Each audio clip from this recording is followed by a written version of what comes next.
Okay, as I have promised today, I am going to read out the delightful discourses from the Digha Nikaya, Pasadika Sutta it's called. And there's one little passage there which makes it really, really worthwhile to read out. Some of the other is interesting, but not as important, in my opinion, as this one passage which comes in the middle or towards the end of the sutta. So here it is, the delightful discourse.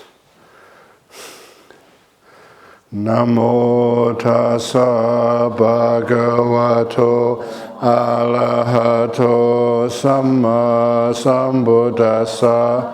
Namo tassa bhagavato arahato samma sambuddhassa. Namo tassa bhagavato arahato samma sambuddhassa. So, the delightful discourse, number 29 of the Digha Nikaya. Thus have I heard. Once the Buddha was staying amongst the Sakyans at the school building in a mango grove belonging to the Vedanya family. At that time, the Nigantanataputta had just died at Pava. And it's a really strange turn of historical events.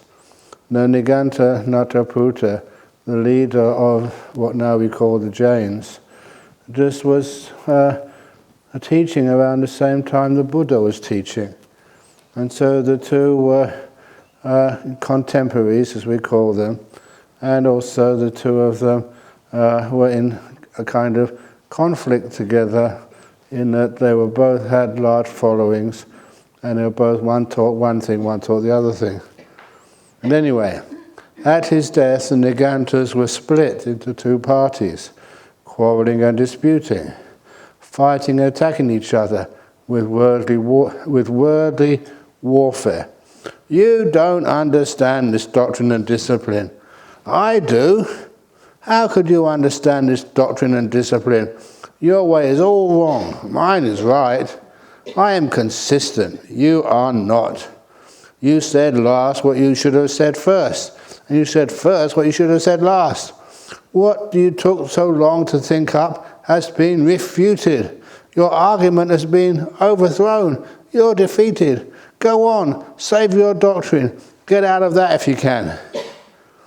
You would have thought the Nigantas, Nataputta's disciples, were bent on killing each other. Even the white-robed lay followers were disgusted, displeased and repelled when they saw that their doctrine and discipline was so ill-proclaimed, so unedifyingly displayed, and so ineffectual in calming the passions, having been proclaimed by one not fully enlightened, and now with its support gone, without an arbiter. Now the novice Chunda, who had spent the rains at Pava, came to Samagama to see the Venerable Ananda. Saluting him, he sat down to one side and said, "Sir, the Nigantanataputta has just died at Pava," and he related what had happened. The Venerable Ananda said, "Chunda, this is something that ought to be reported to the Buddha. Let us go and tell him." "Very good, sir," said Chunda. So they went to the Buddha and told him. He said, "Chunda, here is the doctrine and discipline that is ill-proclaimed, unedifyingly displayed, and ineffectual in calming the passions, because its proclaimer was not fully enlightened. Such being the case, Chunda, a disciple cannot live according to that doctrine and maintain proper conduct, nor live by it, but deviates from it. To him one might say, 'Friend, this is what you have received, and you have your opportunity. Your teacher is not fully enlightened. You cannot live according to that doctrine, but deviate from it.' In this case, Chunda, the teacher is to blame, the doctrine is to blame, but the pupil is praiseworthy. And if anyone were to say to that pupil, "Come now, Reverend Sir, and practice according to the doctrine proclaimed and given out by your teacher," then the one who urged this, the thing urged, and the one who so practiced would all gain much demerit. Why? Because the doctrine is ill proclaimed. But here Chunda is a teacher who is not fully enlightened, and the disciple lives according to that doctrine and confirms to it. One might say to him, "Friend, what you have received is no good. Your opportunity is a poor one. Your teacher is not fully enlightened. His teaching is ill proclaimed. But yet you continue to live according to it." In this case, the teacher, the doctrine, the disciple are all to blame. And if anyone were to say, "Well, Reverend Sir, by following that system you'll be successful," the one who so recommended it, that which was recommended, and the one who on hearing such recommendation should make still greater efforts, would all gain much demerit, and all of them would gain such demerit because the doctrine is ill proclaimed. But here now is a teacher who is fully enlightened. His doctrine is well proclaimed, edifyingly displayed, effectual in calming the passions. Because of that enlightened teacher, but the disciple does not live up to that doctrine, but deviates from it. In that case, one might say to him, "Friend, you have failed. You have missed your opportunity. Your teacher is fully enlightened. His doctrine is well proclaimed, but you don't follow it. You deviate from it." In this case, the teacher and the doctrine are praiseworthy, but the pupil is to blame. And if anyone were to say, "Well, revered Sir, you should follow the teaching proclaimed by your teacher," then the one who urged this, that which was urged, and the one who so practiced would all gain much merit. Why? Because the doctrine is well proclaimed. But now, Chunda, here is a teacher who is fully enlightened, his doctrine is well proclaimed, and the disciple, having taken it up, follows it, practicing it properly, and keeping to it. So someone might say to him, "Friend, what you have received is good. Here is your opportunity, and you're following the doctrine of your teacher." In this case, the teacher and the doctrine are praiseworthy, and the pupil is also praiseworthy. And if anyone were to say to such a disciple, "Well, Reverend Sir, by following that system you will be successful," then the one who thus commended it, and that which was commended, and the one who on hearing such commendation should make still greater efforts, would all gain much merit. Why? Because that is so when the doctrine and disciple are well proclaimed, edifyingly displayed, and effectual in calming the passions, because of the fully enlightened teacher and Supreme Buddha. But now, Chunda, suppose a teacher has arisen in the world, an Arahat, fully enlightened Buddha, and his doctrine is well proclaimed, effectual in calming the passions because of that teacher. But his disciples have not fully mastered that Dhamma. The full purity of the holy life has not become clear and evident to them in the logic of its unfolding, and has not been sufficiently grounded among them, being still in the course of being well proclaimed among humans at the time of the teacher's passing from among them. That way, Chunda, the teacher's death would be a sad thing for his disciples. Why? They would think, our teacher arose in the world for us, an Arahat, fully enlightened Buddha, whose doctrines were well proclaimed.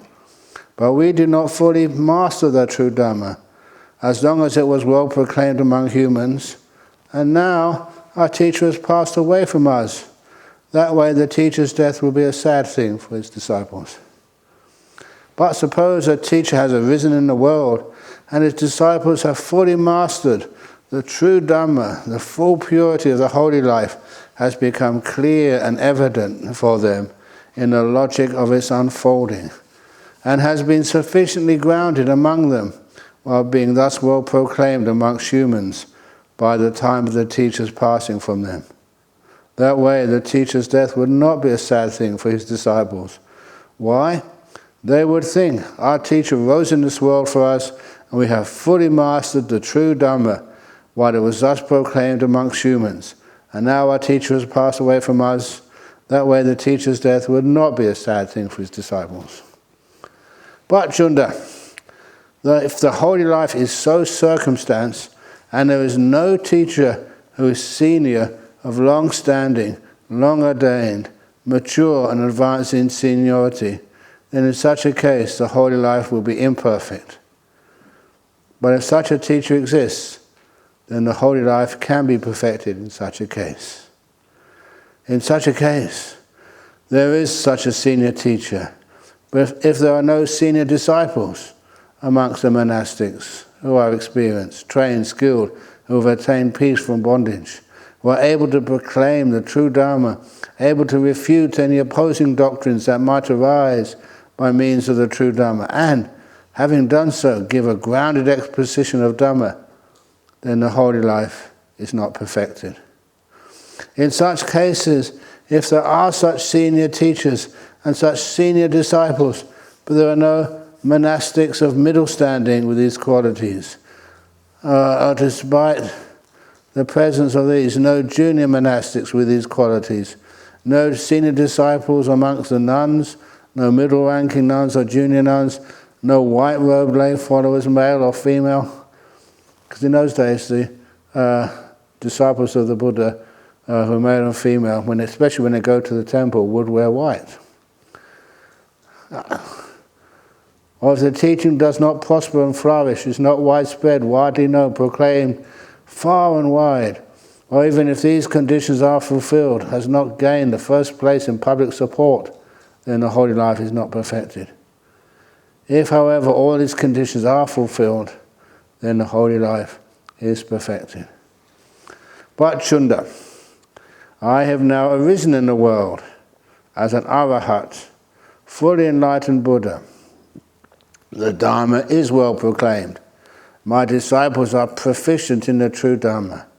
The full purity of the holy life has become clear and evident to them in the logic of its unfolding.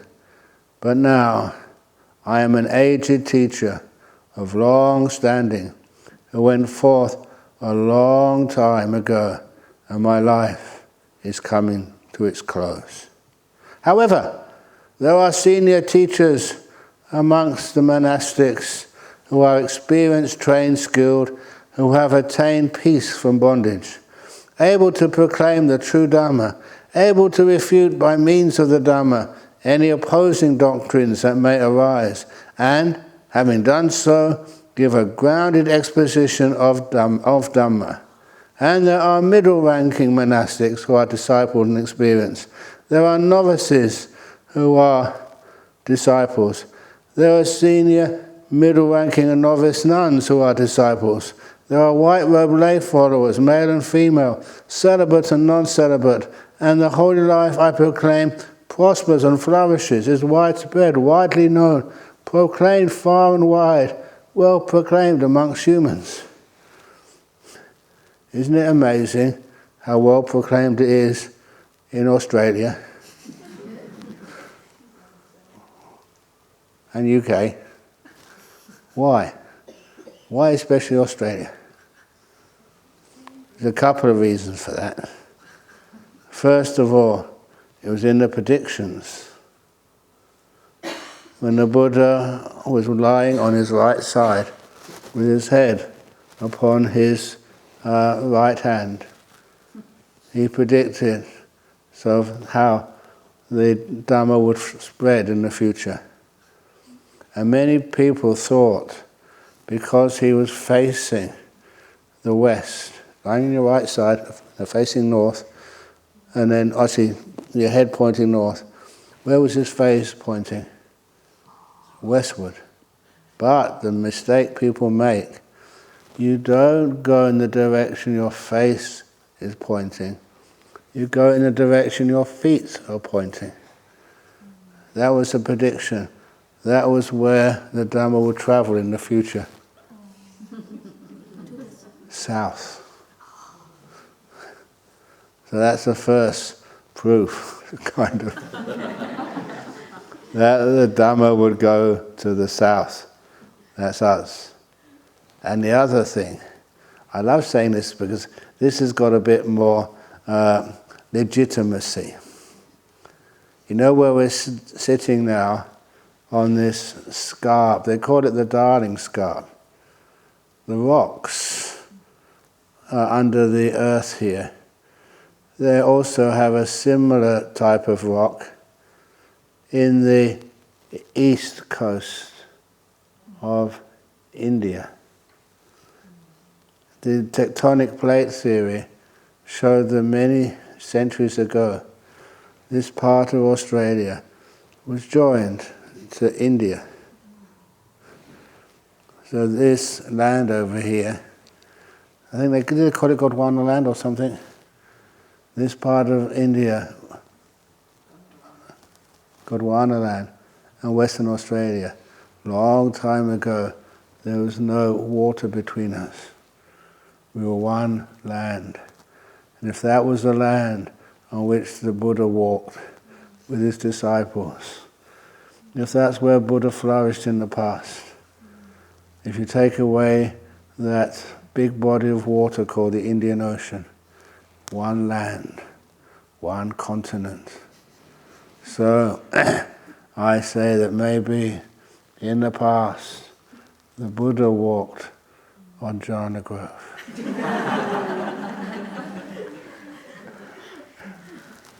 Or the Buddha is really born in Australia in that sense. Well, Australia used to be here together.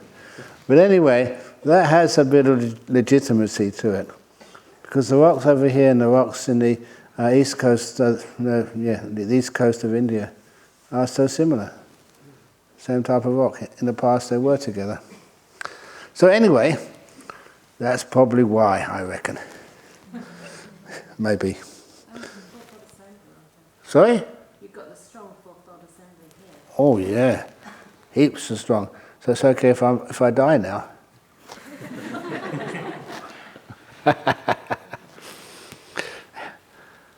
So, among all the teachers now existing in the world, Chunda, I see none who has attained such a position of fame and following as I have.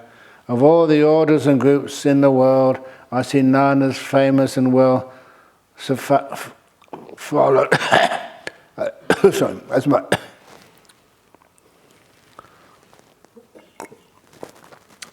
my Sangha of monastics.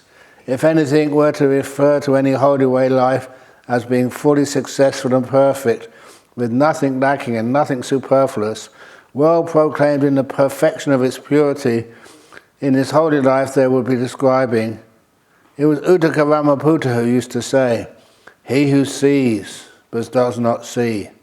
What is that seeing that one does not see? You can see the blade of a well-sharpened razor, but not its edge. That is what he meant by saying he sees but does not see. He spoke in reference to a low, vulgar, worldly, noble thing of no spiritual significance, a mere razor. But if one were to use that expression properly, he sees but does not see, it would be like this. What he sees is a holy way of life, which is fully successful and perfect, with nothing lacking and nothing superfluous, well proclaimed in the perfection of its purity.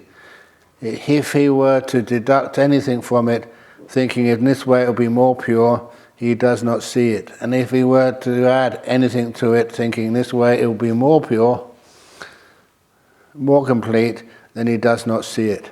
That is the meaning of the saying, he sees but does not see. Therefore, Chunda, if anyone were to refer to any holy way of life as being fully successful and perfect, it is the holy life. It is this holy life that they would be describing. Therefore, Chunda, all you to whom I have taught these truths that I have realized by super knowledge, should come together and recite them, setting meaning beside meaning and expression beside expression, without dissension, in order that this holy life may continue and be established for a long time for the profit and happiness of the many, out of compassion for the world, and for the benefit, profit and happiness of devas and humans. This is what I was saying about where the chanting had its origin. They wanted the monks who had learned these suttas to chant them together, and by chanting them together, put expression beside expression, meaning beside meaning, to settle them all, so it became consistent and easily understandable. And what are the things that you should recite together? They are the four focuses of mindfulness, the 4 right efforts, the 4 roads to power, the 5 spiritual faculties, the 5 mental powers, the 7 enlightenment factors of enlightenment, and the Noble Eightfold Path. These are the things you should recite together. Hey, what about the meditation, the jhanas? Where were they? Thank you. What about the kindness, the gentleness? Good. I'm just telling you that because sometimes people say, well, does it mention the jhanas? What about the precepts? Thank you.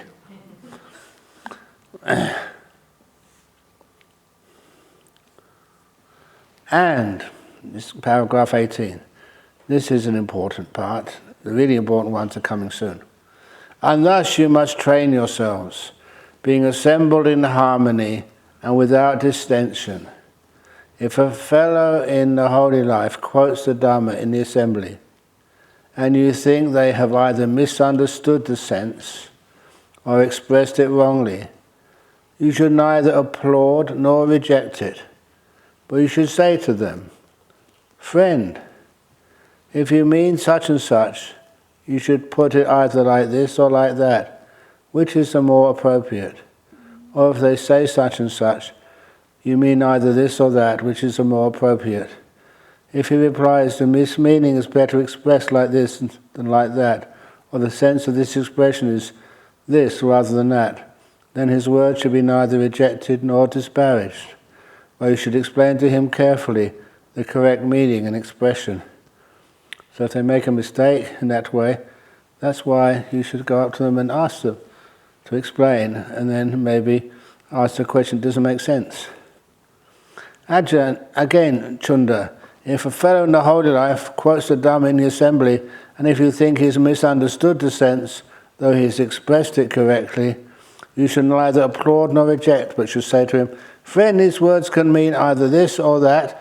Which sense is the more appropriate?" And if he replies, "They mean this," then his words should be neither rejected nor disparaged, but you should explain to him carefully the correct meaning.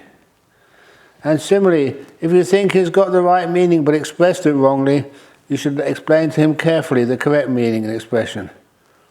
But Chunda, if you think he's got the right meaning, if you think that they have got the right meaning and expressed it correctly, you should say, "Good, sadhu," and should applaud and congratulate him. "Sadhu, sadhu, sadhu." No, you shouldn't go he. Saying, "We are lucky, we are most fortunate to find a new friend, a companion in the holy life who is so well versed in both the meaning and expression." Chunda, I do not teach you a Dhamma for restraining the corruptions that arise in the present life alone.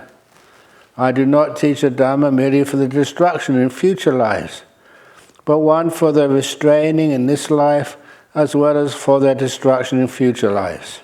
Accordingly, Chunda, let the robe I have allowed you be simply for warding off the cold, for warding off the heat, for warding off the touch of gadfly, mosquito, wind, sun, and creeping things. Just so as to protect your modesty. Let the alms food I have allowed you be just enough for the support and sustenance of this body, for keeping it unimpaired, for the furtherance of this holy life, with the thought, thus I shall eliminate the former feeling without giving rise to a new one. In that way I shall live without fault and in comfort. Let the lodging I have allowed you be simply for warding off the cold, for warding off the heat, for warding off the touch of gadfly, mosquito, wind, sun and creeping things, just for allaying the perils of the seasons and for the enjoyment of seclusion. As I said this morning we ended the hot season and we began the rainy season. That's why today we can't see any rain clouds, but it's very nice warm weather. Sometimes I think these Indian seasons, or the way we follow them, is kind of weird. It rains very hard. We had some nice rain at the beginning of this retreat. Now that was during the hot season. Now the hot season is finished and the rainy season has begun. It's nice and dry. Oh well, he's in a different country. Let the provision of medicines and necessities for the treatment of sickness that I have allowed you be just for warding off feelings of sickness that have arisen and for the maintenance of health. Now, this comes the interesting part. It may be, Chunda, that the wanderers of other sects might say, the ascetics who follow the Sakyan Buddhists are addicted to a life of devotion to pleasure. If so, do you think that's true? That the ascetics who follow the Sakyan, the monks and nuns, are addicted to a life of devotion to pleasure? What would you say?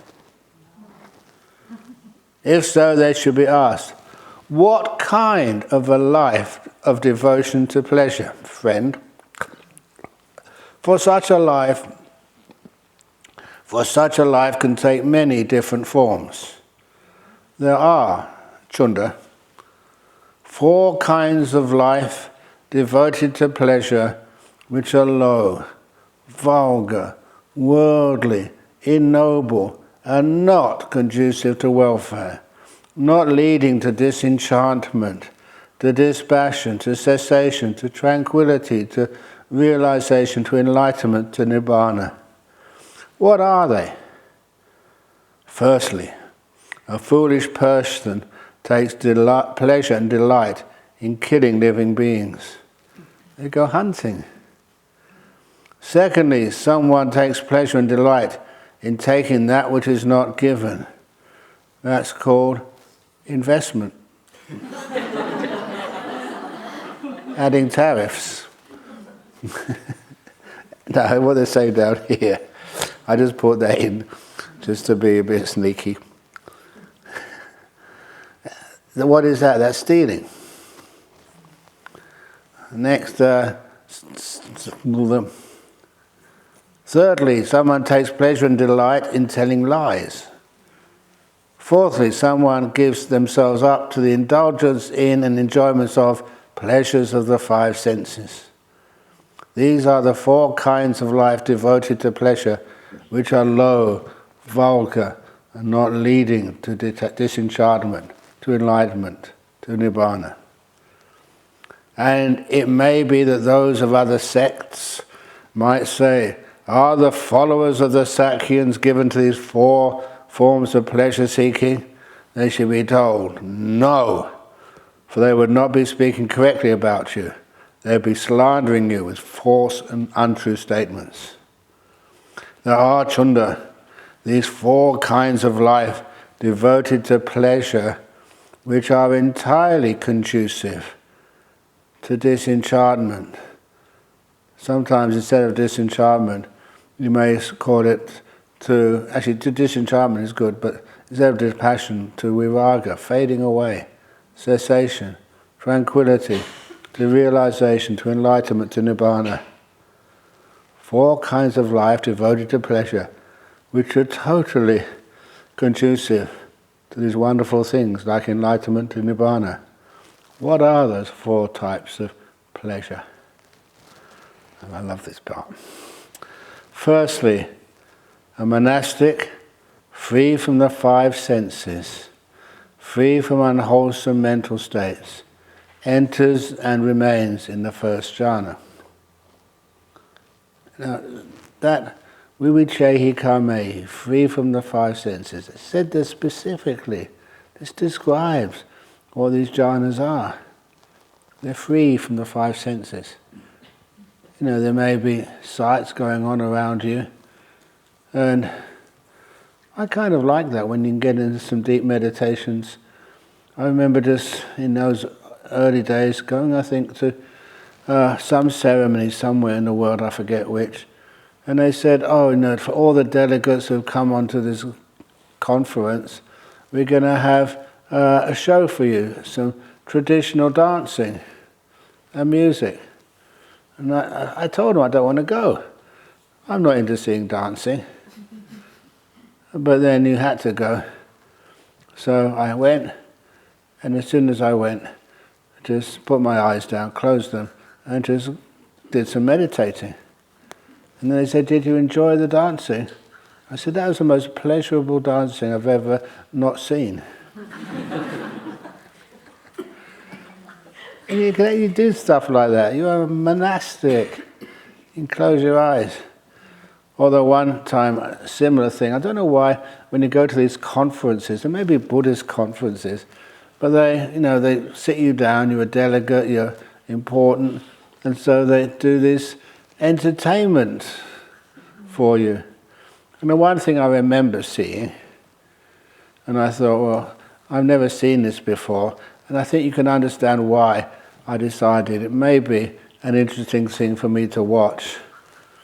It was cultural. It was belly dancing. So I thought, if I qualify... No, I'm only joking. But anyway, as my character, I think you know me. So anyway, that didn't lead at all to fading away of anything, to dispassion, to cessation, to tranquility, or realization, to enlightenment, or anything. So, that's the first one. Free from the five senses, free from unwholesome mental states, enters and remains in the first jhana, or enters and remains in the second jhana, enters and remains in the third jhana, enters and remains in the fourth jhana. These are the four kinds of life devoted to pleasure. These jhanas, the four kinds of life devoted to pleasure, which are entirely conducive to disenchantment, to dispassion, to cessation, to tranquility, to realization, to enlightenment, to nibbana.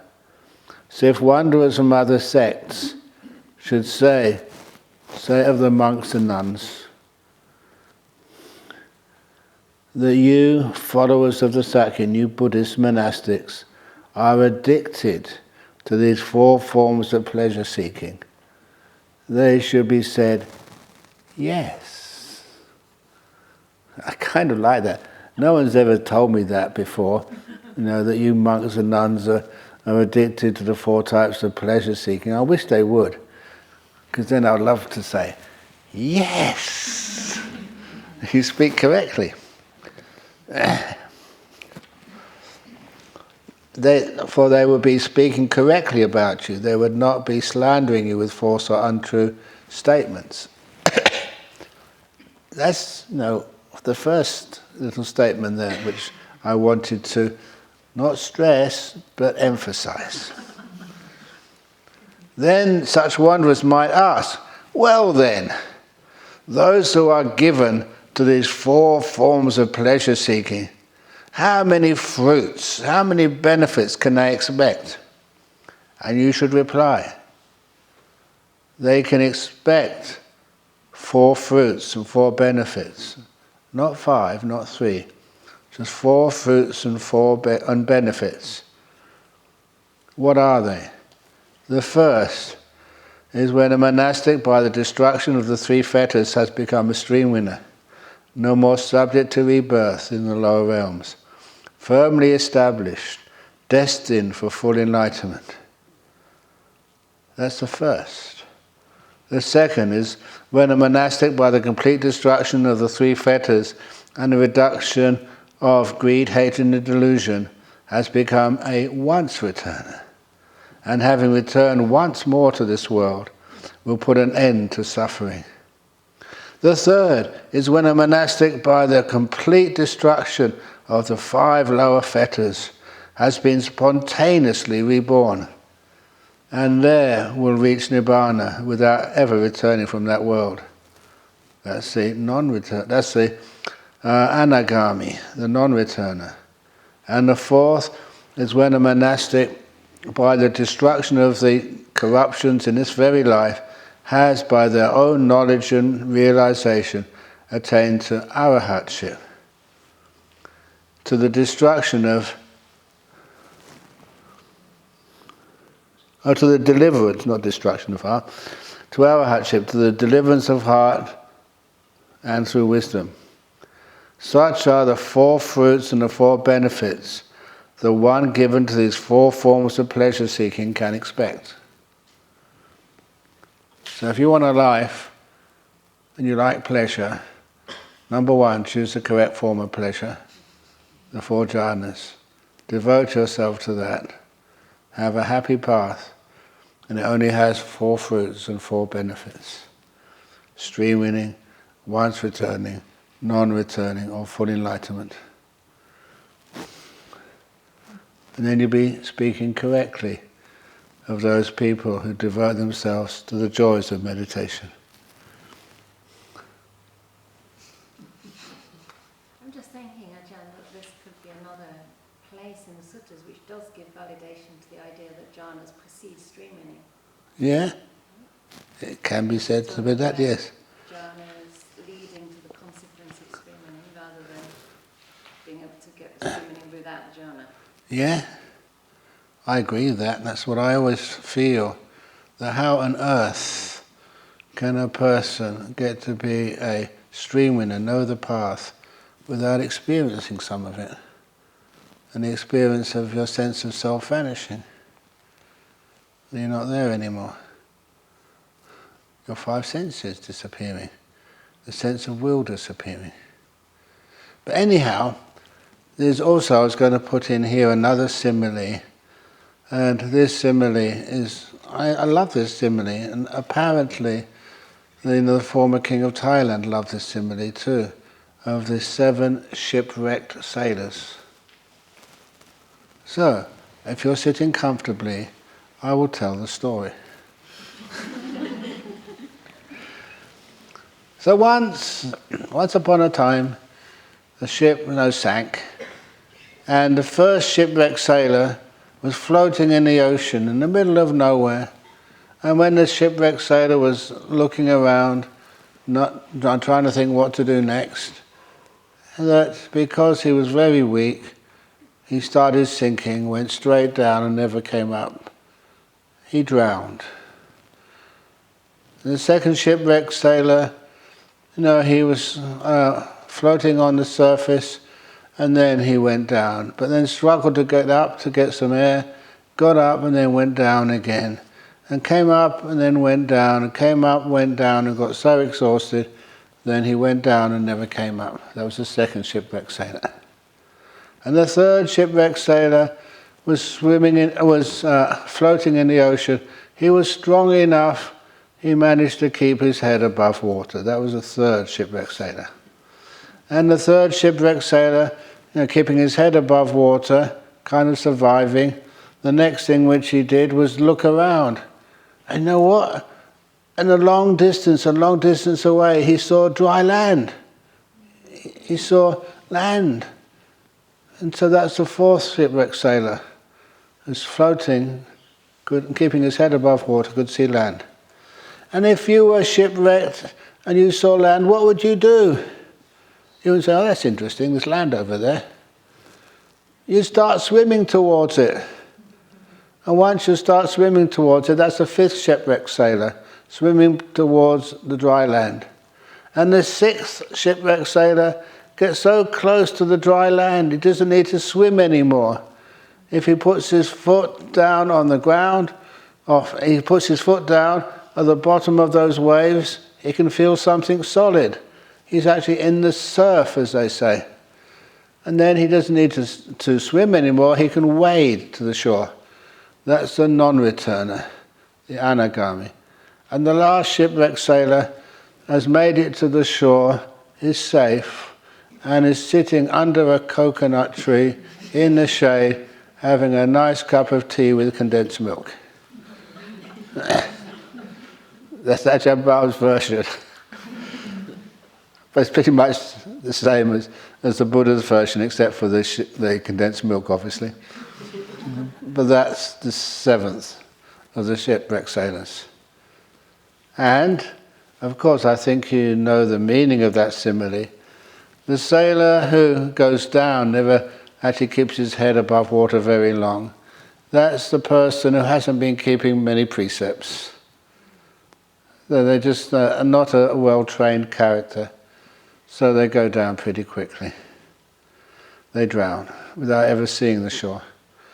The second shipwrecked sailor, they get above but down, up and down, until eventually they wear out and their energy goes and they drown.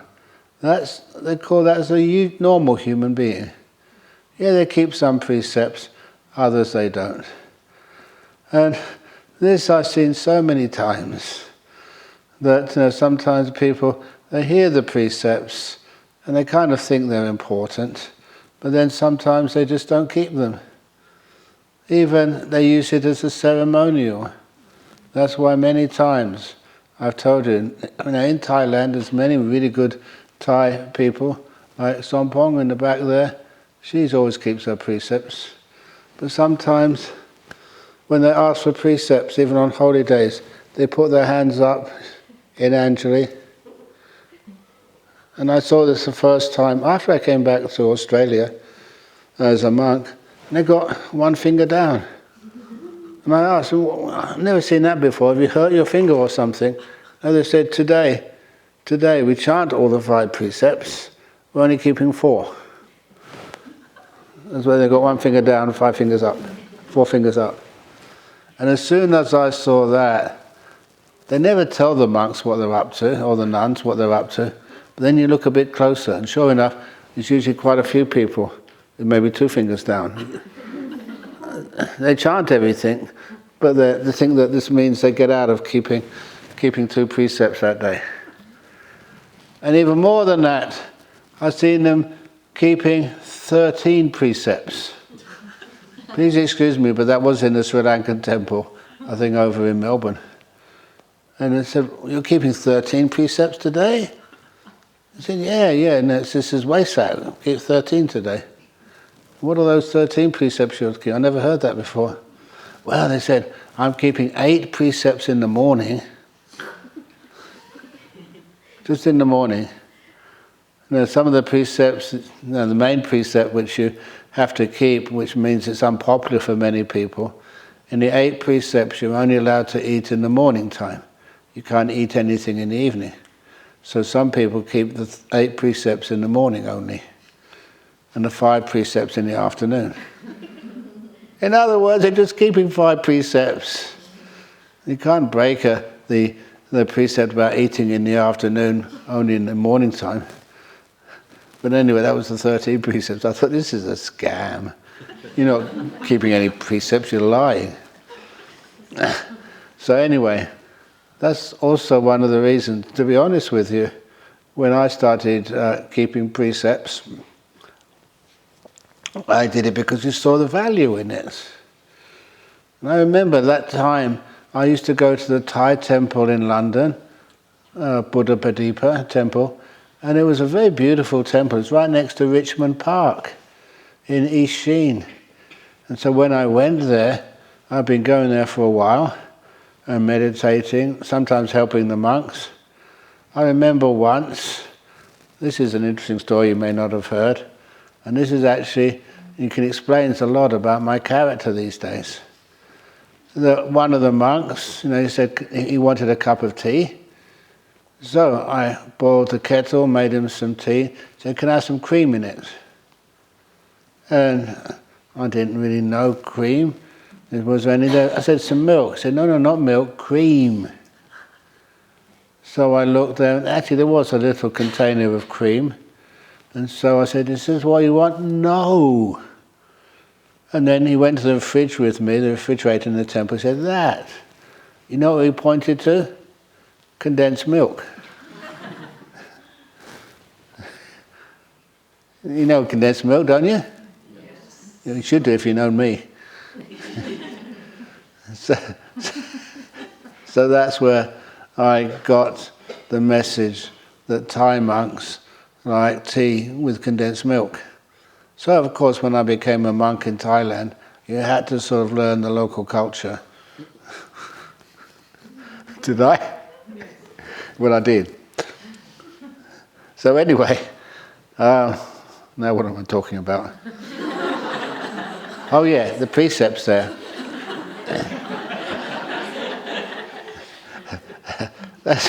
That's where one day one of the monks said, you've been coming here a long time, but I've never seen you asking for the 5 precepts.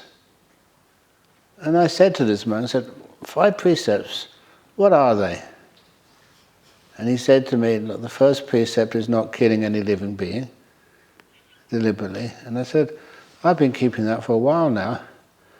At that time I was a vegetarian, a very strict vegetarian. Sometimes, if you are a vegetarian, this is one of the things which happened to me, which I regret.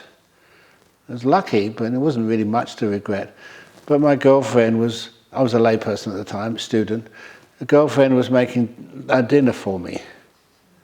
And so she really tried her best, made this lovely dinner and a nice table and stuff. And when she served the dinner, I said, what's this? I said, this is some really healthy food. I said, but this has got some meat in it. I forgot, she said. I forgot you're a vegetarian. I was so arrogant, I refused to eat it. And that was the end of that relationship. Imagine, somebody puts all that effort into cooking for you and really tries hard. And she just forgot that I was a vegetarian. And then I thought to this day, I kind of regretted that. I'm glad, because it meant that, it didn't go any further, so I could become a monk. But please never do that. Please, eat the food, or a little bit of it, and then afterwards say, look, please next time, I am a vegetarian. That's a kindness. Because I realized I was very compassionate to animals at the time, but I wasn't compassionate to people. And I thought, I really criticized that for me. I criticized myself afterwards for that. So I said, look, don't injure any animals or living beings. I said, not stealing. At that time I used to, as a kid, you'd go on the buses in London. Sometimes many of the children had passes. I never had a pass, I had to pay real money for going on the bus. But sometimes the conductor, being very busy, would just assume you had a pass and just never ask for any fare. As I grew older, I felt very guilty for that. I really did. I thought that bus driver has to have a career, has to get some money to pay for his wife and kids, and so they can go to school and stuff. I had the money in my pocket, I should pay. So I always would pay. And even many times, at the end of the bus journey, I'd go up to the conductor and say, you didn't ask for my fare, here it is. And he'd look at me as if I was a crazy kid. And I liked it when he looked at me like that, because I was rebelling against what other children would do, not me. And then the next one about, I like saying this story, about sexual misconduct, or sort of having more than one partner at the time. And at that time, that was such an easy precept for me to keep. Even though I had a girlfriend, I was clear that I could only have one girlfriend at a time, because in those days they were expensive. They were. Honestly. So then I just one at a time, that's enough. And about lying. Lying, I feel really bad. Have you ever done that? You told a mistruth and the other person would not trust you anymore. And they had right to do that, not to trust you. You didn't know when you were telling the truth and when you were lying. So I made sure I'd always tell the truth. And so my friends, loved ones, people could trust me. And there was lots of benefits from being honest. And I saw the benefits, and I never actually wanted to ever to deceive anybody. And the next one about alcohol and drugs. And that was harder for me to keep as when I was young, simply because all my friends were into that, alcohol and drugs. And because all my friends were into it, you felt the pressure. I do remember, when we were in London, I pointed out to you, I think I probably got it wrong, the first pub I went into for a beer when I was only about 14, which is illegal with the peer pressure. Come on, you're a kid, you're supposed to do this. Push the boundaries. And I still remember that first beer which I drank as a 14-year-old. Disgusting. You never said what it tasted like. Said, oh, this is nice. You were just playing up to your friends. But afterwards, it was strange that I began to like it after about 6 months or a year. And the reason why I began to like it, because I was supposed to like it. You were meant to like it. There's the warm British beer. It wasn't nice at all. But then later on, the culture of drinking got so extreme in this as a student. And this wasn't led by the students, this was led by the professors and teachers in the university. And once a year, these were the elite in the college. That's when we all got drunk one evening at the scholars' dinner. And that was just so gross. Having had so many different types of wine, it's all finished off with these 3 big glasses of port, claret and Madeira wine, and the goblet. This big goblet came around, a college heirloom. It must have been worth probably, you can actually ask Ali if they still got that goblet. And in the college where I went to, and then they filled it, and this time you didn't know which particular wine they put in there. And it filled to the brim, and you had to drain it. Come on, you can do it.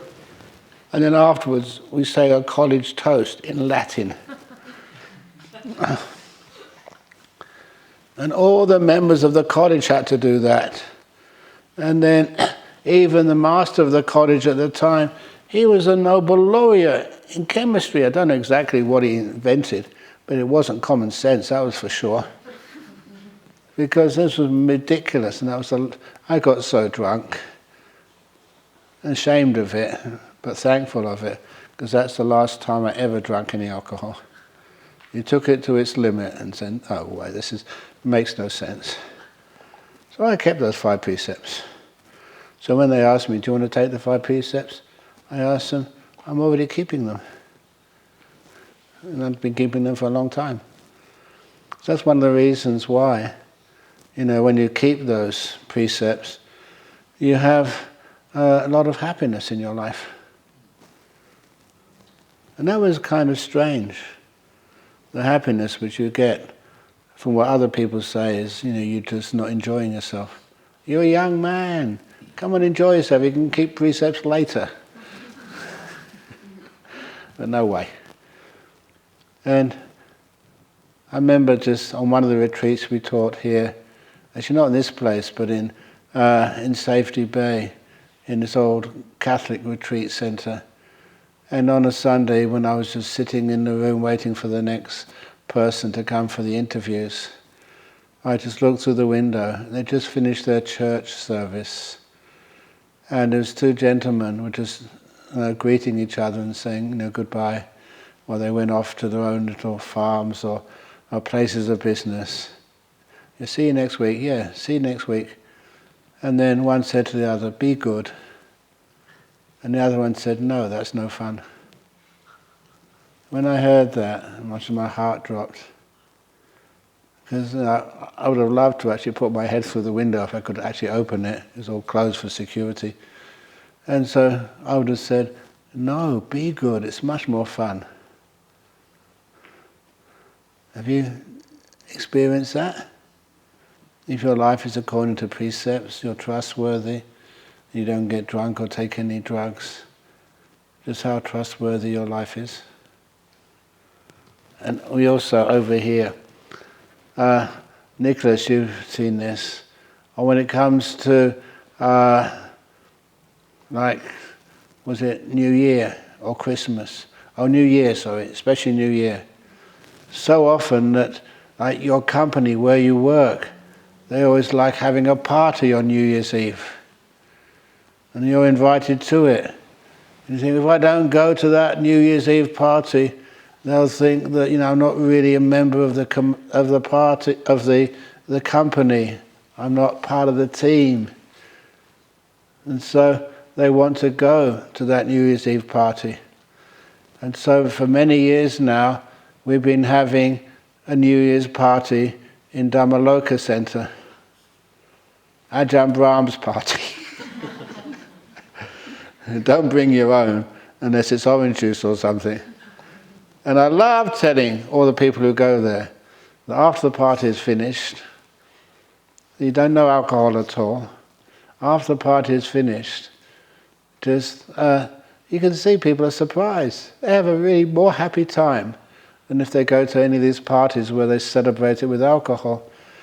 And so that they realize, if you really want a good time, be a good person.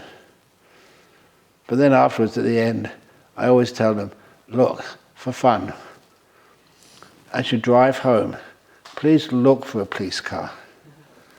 Because the police car are always looking for drunken people going home after New Year's Eve. And then when the police car stops you, and you wind down the window, they always ask you, have you been drinking? And you have to be honest, keep your precepts, say yes.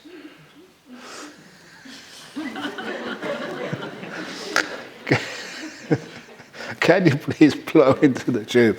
Yes, certainly. You blow into the tube, see we're reading. I thought you were drinking. Yeah, I had a nice cup of tea and some orange juice.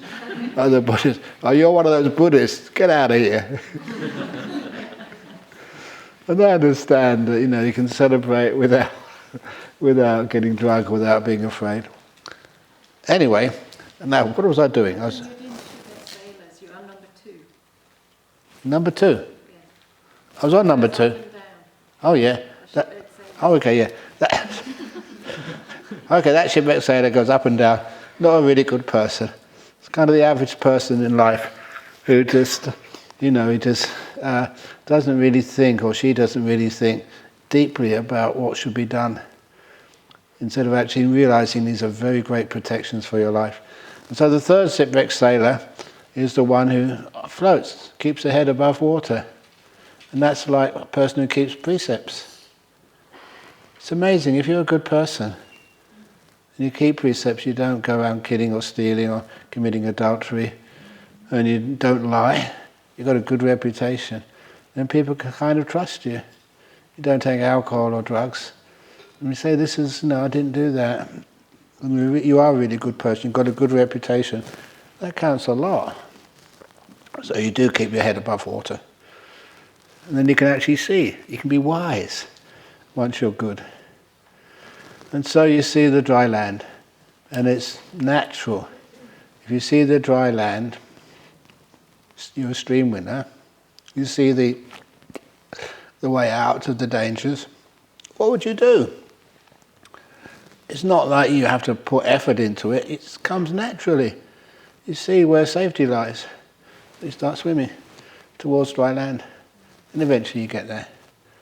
And when you eventually get there, then you can climb up on the bank and you're safe. Just like the story, even if you can't, you're not a good swimmer. Again, I love telling this story as well. of the tsunami crocodile? This was a story told me by this guy in Sri Lanka who would actually go to work every morning. On his way to work, he'd take a couple of pieces of bread to feed the fish. He went past a lagoon. And so every morning the fish soon got to know when he was coming, and they would kind of accumulate in a certain place on the lagoon. And he'd throw them in a couple of slices of bread.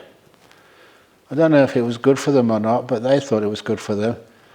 And it was good for him too, because soon he saw there was a crocodile at that place. The crocodile was not intimidating the fish, so he threw a couple of pieces of bread for the crocodile as well.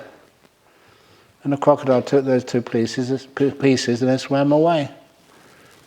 And that happened for quite a few weeks. So he was feeding a crocodile, one, and some fish. And then came the big tsunami, the big wave. And so when it came so fast with such power that it swept him out to sea.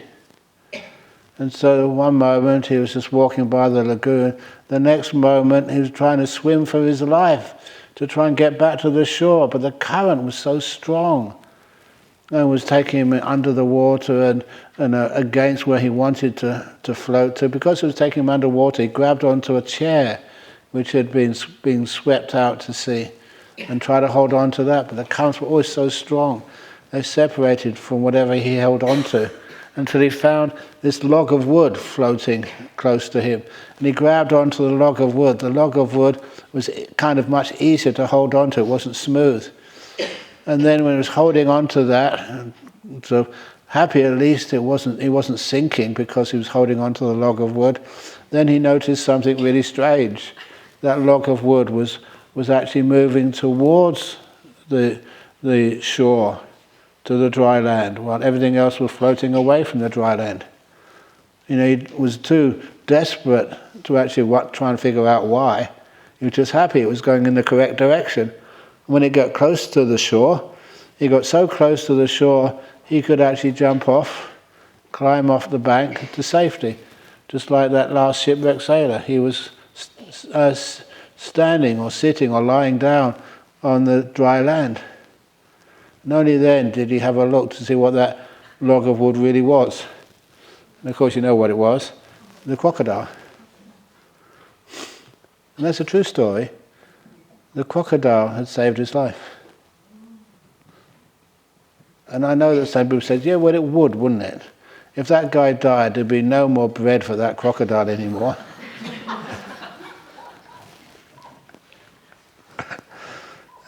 Do you think like that?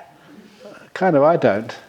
I think that crocodile got to connect with that man, saw him in the water, and decided to save his life, which it did.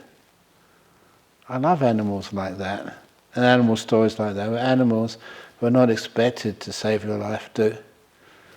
So anyway, that's the story of being good, and good things happen to you. Okay, oh my goodness, I've got quite a few to go. Wow! Okay, not that many. I'll do it quickly.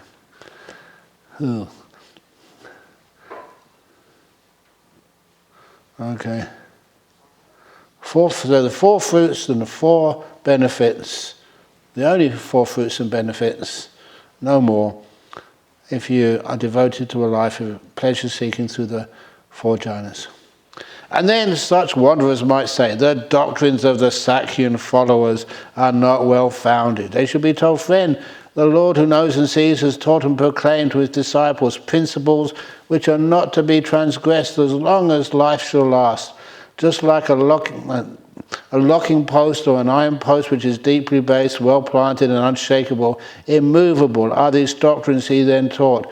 And any monk who is an arahat, whose corruptions are destroyed, who has lived the life, done what was to be done, and laid down the burden, gained the true goal, who has completely destroyed the fetter of becoming and is liberated by supreme insight, is incapable of doing these things. He is incapable of deliberately taking the life of a living being. He is incapable of taking what is not given so as to constitute theft. He is incapable of sexual intercourse. He is incapable of telling a deliberate lie.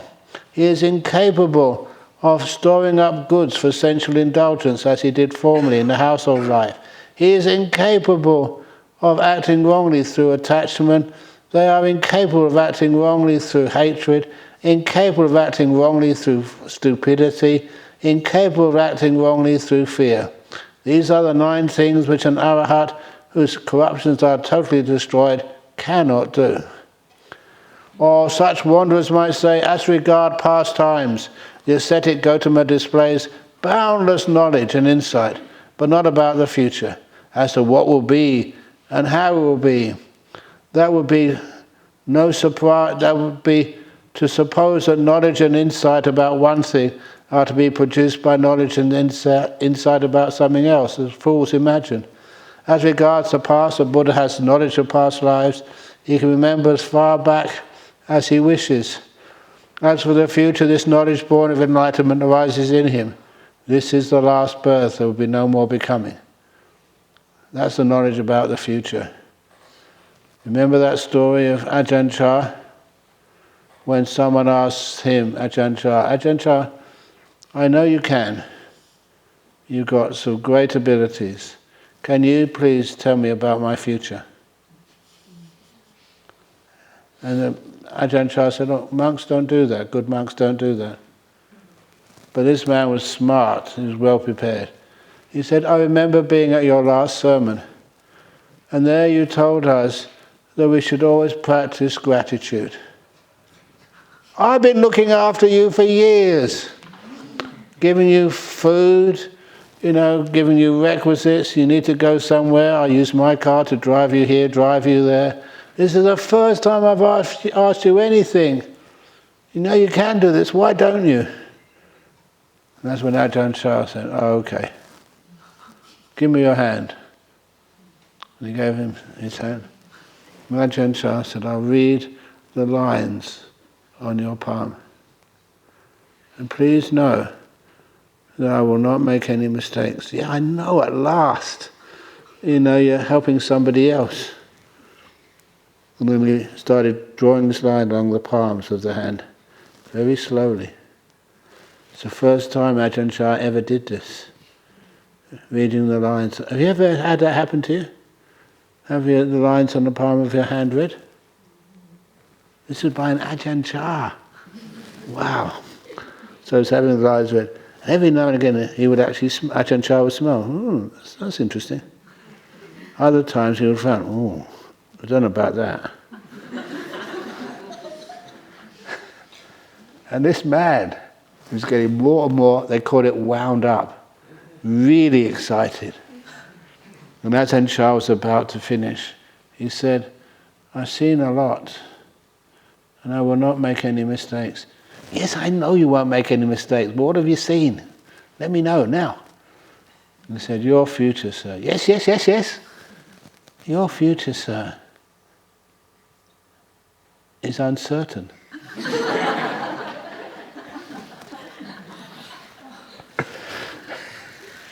That poor man.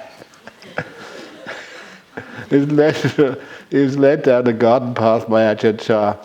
So the garden path is not what he expected. But he said, "That's what's true. Like I can read your fortune. Uncertain." And that's so true. So anyway, that's knowledge about past lives and stuff. But if the past refers to what is not factual, to fables, to what is not an advantage, the Buddha makes no reply. If it refers to what is factual, not fabulous, but which is not an advantage, the Buddha makes no reply. But if the past refers to what is factual, not fabulous, and what is of advantage, then the Buddha knows the right time to reply. The same applies to the future and the present. Therefore, Chunda, the Buddha is called the one who declares the time, the fact, the advantage, the Dhamma, and the discipline. That is why it's called the Buddha. Chunda, whatever in this world, with its devas and maras and brahmas, with its ascetics and brahmins, its princes and people, is seen by people, heard, sensed, cognized, whatever was ever achieved, sought after, or mentally pondered upon, all that has been fully understood by the Buddha. That is why it's called the Buddha. Between the night in which the Buddha gains supreme enlightenment, Chunda, and the night in which he attains the Nibbana element without remainder, hey, what does that mean? The night in which the Buddha gains supreme enlightenment, when was that? Where was it? Bodh Gaya. Where was it when the Buddha attains the Nibbana element without remainder? Where did that happen? Kusinara, yeah. The two types of Nibbana. Nibbana with the basically the khandhas remaining, and the Parinibbana, full extinguishment, cessation. There's two places. Whatever he proclaims, says or explains is so and not otherwise. That is why it's called a Buddha. And in of this world, with its devas and maras and brahmas, with its ascetics and brahmins, its princes and people, the Buddha is the unvanquished conqueror, the seer and ruler of all. That is why it's called the Buddha. Oh my goodness. Oh my God. Do you want to continue? Yeah, we've got to go over to Bodhinyana. You're thinking about the future. The future has not been revealed. What time is it? 4:30. Oh, 5:30. I'll do it very quickly. Oh, where was I? 30 what? 30. Oh my goodness. I can't just skip. Of such wanderers might say, does the Buddha exist after death? Oh, this one. Is that true and every other view foolish? They should be told, friend, this has not been revealed by the Lord. Does the Buddha exist after death, not exist after death? Does he both exist and not exist after death? Does he neither exist nor not exist after death? Then they should be told, friend, this has not been revealed by the Lord. Why? They may say, why has the ascetic Gautama not revealed us? They should be told, friend, this is not conducive to welfare, to the Dhamma, or to the higher holy life, or disenchantment, dispassion, cessation, tranquility, realization, enlightenment, Nibbana. That is why the Lord has not revealed it. There's more than that. That story to Venerable Yamaka. When Yamaka said he believes that the Buddha does not exist after death. And that's when Sariputta said, well, you see the Buddha now. You know, you're in the same monastery as the Buddha. Have you ever seen the Buddha? What do you see when you see this person which people bow to and say is the Buddha? So, you know, is the body the Buddha? I said, no, the body's not the Buddha. Is the Vedana, or I always call this experience, is that the Buddha? No. Is the perception the Buddha? No. Is the will and the sankharas the Buddha? No. Are the six consciousnesses the Buddha? No. So what about, is the Buddha all those five khandhas altogether? No. Is the Buddha apart from the five khandhas? No. So you can't even see the Buddha now. What do you mean that he persists after death or doesn't persist after death? You don't even know what the Buddha is. And that's when Yamaka says, thank you. And if someone were to ask you that question now, does the Buddha exist after death or not exist, or both exist and not exist, please say to them that, you know, what was impermanent, fading away, ends in cessation, that's not me, not mine, not a self. That comes and goes. So at the end of Nibbana, Parinibbana, that is no longer ceases.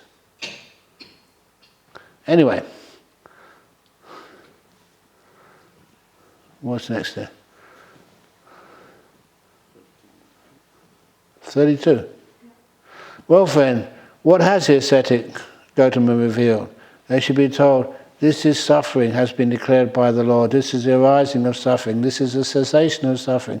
This is the path leading to the cessation of suffering. That has been declared by the Buddha. Why is that? Why has that been declared? Because they should be told, friend, this is conducive to welfare, to Dharma, to the higher holy life, to perfect disenchantment, to dispassion, to cessation, to tranquility, to realization, to enlightenment and nibbana. That's why the Lord has revealed it. And also, sometimes you don't know what the Buddha is. You know what suffering is? That you can find out. Chunda, those bases of speculation about the beginnings of things which I have explained to you as they should be explained, should I now explain it to you as they should not be explained? And likewise about the future, what are the speculations about the past? There are ascetics and Brahmins who say and believe the soul and the world are eternal, the soul and the world are not eternal, the soul and the world are both eternal and not eternal, the soul and the world are neither eternal nor not eternal. 2 knots there. The soul and the world are self-created, they are created by another, they are both self-created and created by another. They are neither self-created nor created by another, but have arisen by chance, and similarly with regard to pleasure and pain. Now, Chunda, I go to those ascetics and Brahmins who hold any of those views, and if being asked they confirm they do hold such views, I do not admit their claims. Why not? Because, Chunda, different beings hold different opinions on such matters, which is right, which is wrong. Nor do I consider such theories equal to my own, still less superior. I am less superior in regard to the higher exposition. As for those bases of speculation about the beginning of things which I have explained to you as they should be explained, why should I now explain them to you as they should not be explained? Did you understand that? See, that's why sometimes I didn't explain it to you.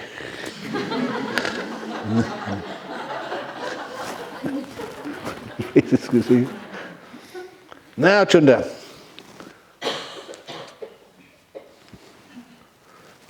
I go to those 40.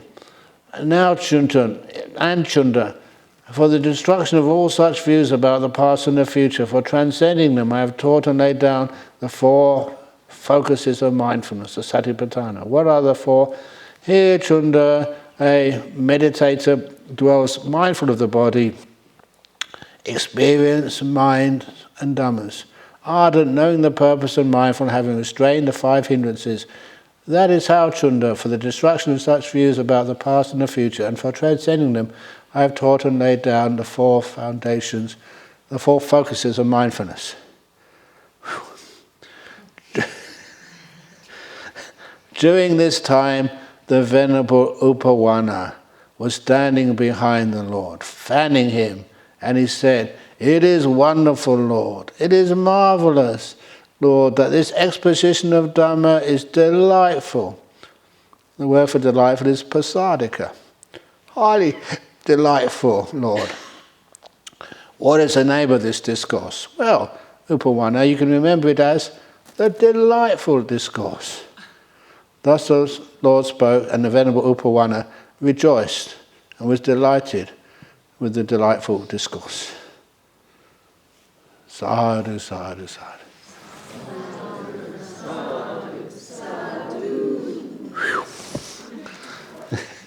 Anyway, it's only an extra 20 minutes or so. And I always go over time, so I'm keeping my tradition. So the main thing about that sutta, I think the helpful thing was about the shipwrecked sailors. I love that story. And also about that this path of the Buddha can be described as a path devoted to pleasure. That kind of sort of, when people say, "Why are you a monk?" Because I'm devoted to pleasure. And that really sort of what are you talking about? You're a monk. Being a nun, why are you a nun? Ajahn. Devoted to pleasure. The pleasures of the 6th sense, the mind. So, why are you here anyway? Devoted to pleasure, yes. That's why you laugh and smile. And when you go back to Indonesia, or you go back to Hong Kong, that really stirs people up. What were you doing at the retreat? Oh, just enjoying the pleasure. You say, but you're on a retreat. I say, yes, you are. It says, what's it called? Not concentration camp, but Club Med. Club Med Serpentine. What do they do in Club Med? They enjoy fake pleasure. This is real pleasure. It's much cheaper, much higher quality. So anyway, thank you for listening. Sadhu, sadhu, sadhu. Okay, let's better get going now. Better do the little ceremonies over in Bodhinyana. But I will be back, maybe. Will I? I think I can predict that future. And that will be for this evening's 8 o'clock Q&A. So please make the Q&A nice and simple for me. Have some compassion for this old monk. Okay, now whatever you need to ask.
Thank you.